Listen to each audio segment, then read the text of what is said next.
Ms. Schumacher, you want questions or you want to start off the comments?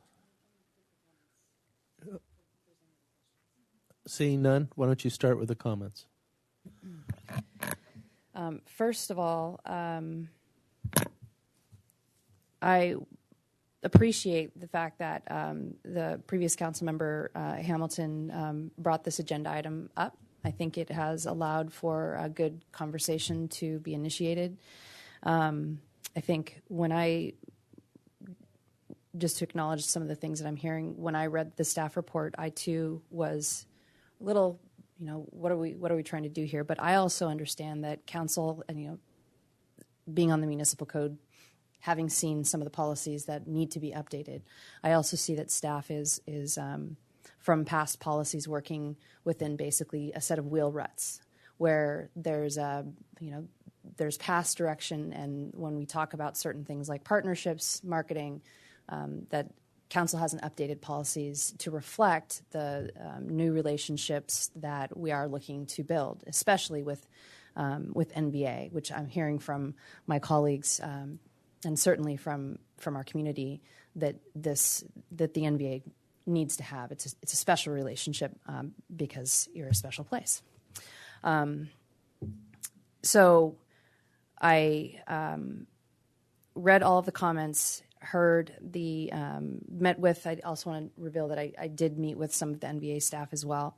And I'm very supportive of a longer term lease, specifically because I know how hard it is for a nonprofit. I was a very, very tiny nonprofit founder myself, and if you don't have that consistency in place and you're not giving your donors a real good look at where you're going and how you're going to accomplish something, and you can't do that on 5 years with a business like yours, you're just not going to get the contributors unless like many folks do, they just love you so much, and they do. But that long-term planning is something that I think is absolutely important. And for me, revisiting Council Policy 79, which we can do during the course of our work together. But the other thing that I've been hearing a lot, whether it's the Christensen portion of the little street there, or what's happening right in the center of State Street, it's this idea that we need a State Street arts specific plan. We need something that you help us with, that, as we keep using this phrase, activate the corner, that we are actually partnering up in a relationship and activating the corner and activating State Street around the arts, an arts district. This is something that I keep hearing over and over and over again. And really the only way for me that we're going to be able to accomplish that is if we work together on an arts specific plan for State Street, with all of its murals and all of its just ready to burst at the seams creativity. That's something that I would strongly advocate for as a way that we can work together on. It doesn't need to happen tomorrow. It doesn't need to happen, in a year, but it's something that I would really love for us to be able to work on, a State Street arts specific plan.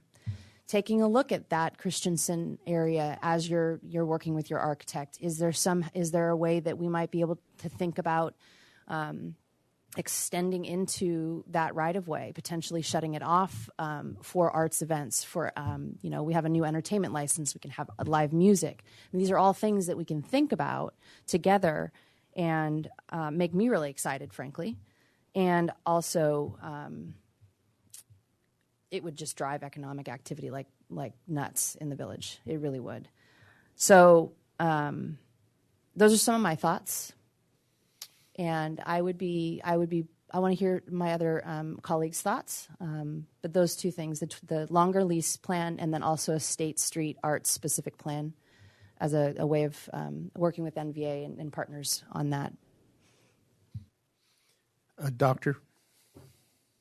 Sure. So I also had the opportunity to chat with some of the staff as well.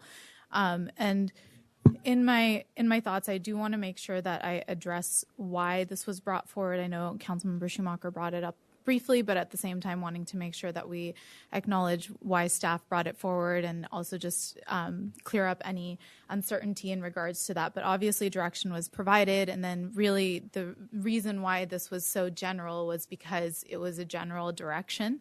So it wasn't necessarily obviously providing some longer term options and looking at, okay, whether or not we wanted to go forward with certain longer term options, but staff also had to make sure that they were looking at general options as well, because that was the direction that was provided. So just so we can clear that up and make sure that, acknowledge the time and effort that went into that. And I want to thank you all for doing that and providing us with the opportunity to make that decision tonight.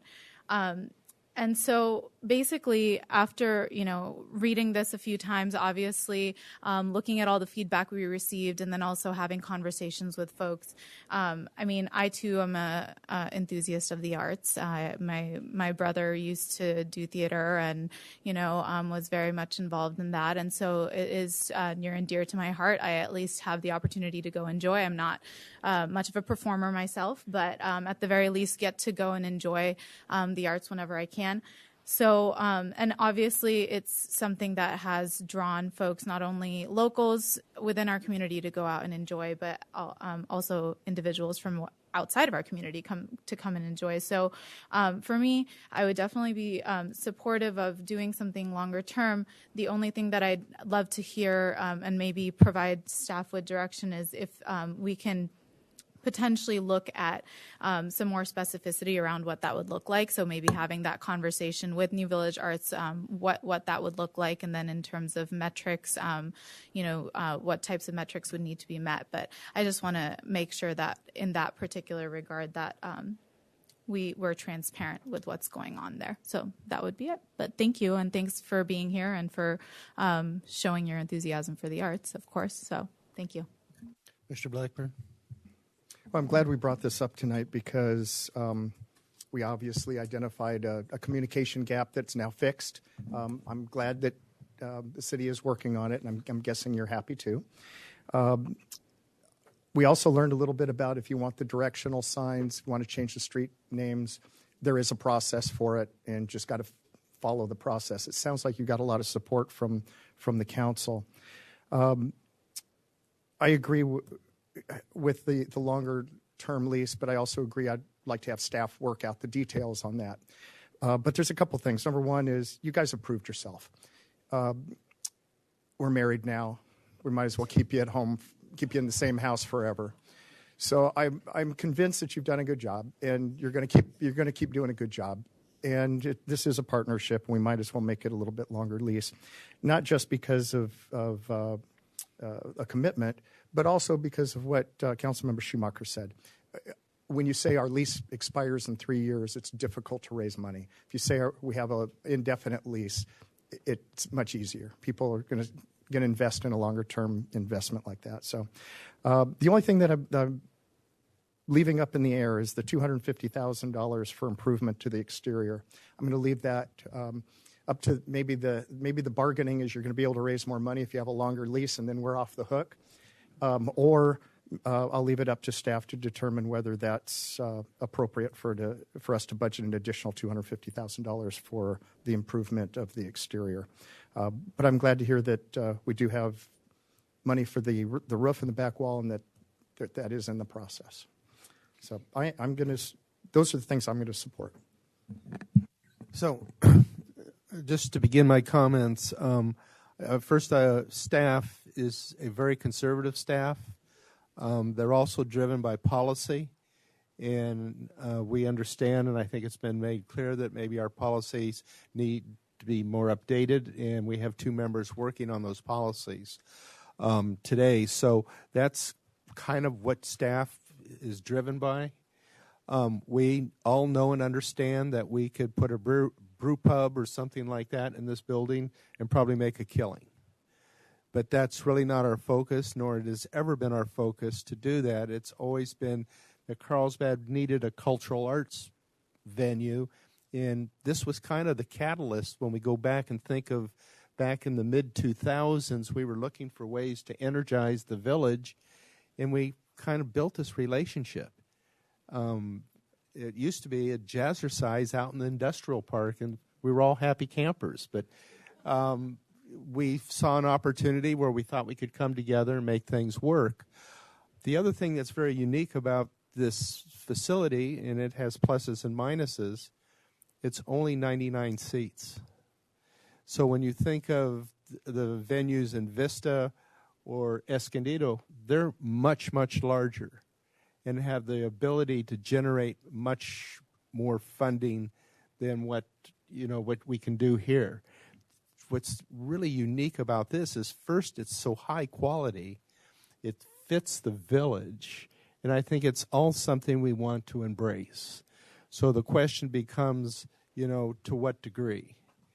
And I think you could look to, and there were several places mentioned tonight, of other venues, some on the coast, and others, that, different cities make different commitments to cultural arts. It'd be nice to know kind of what the parameters are on some of those venues, what maybe some of their leases look like. So when we start to craft something, this is fair to all. So we can plan and know and understand that, hey, this is something we want, and I haven't heard anybody tonight say we don't. And so how do we work along those lines?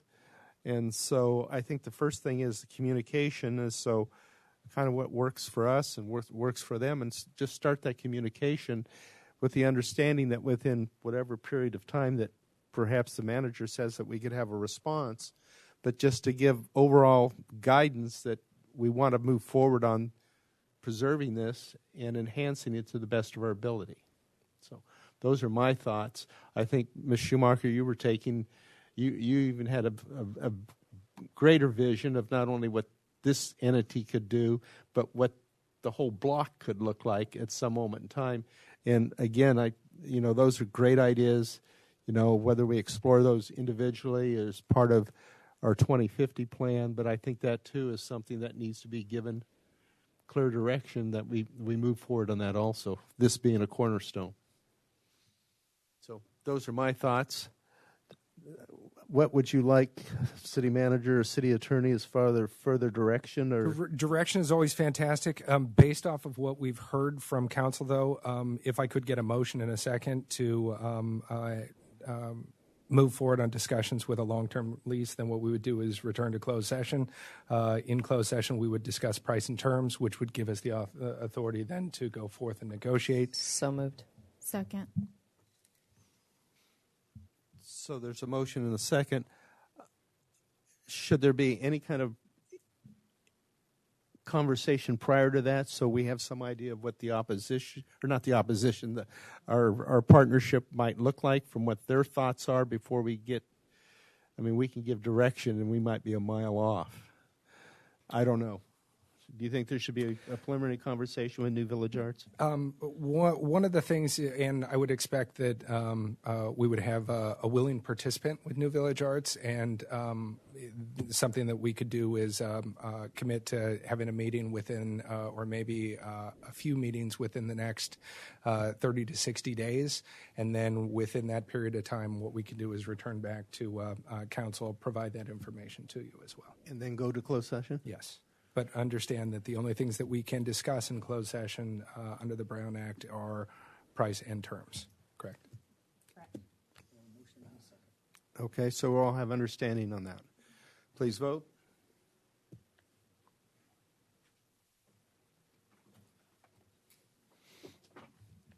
And that passes unanimously. Thank you very much.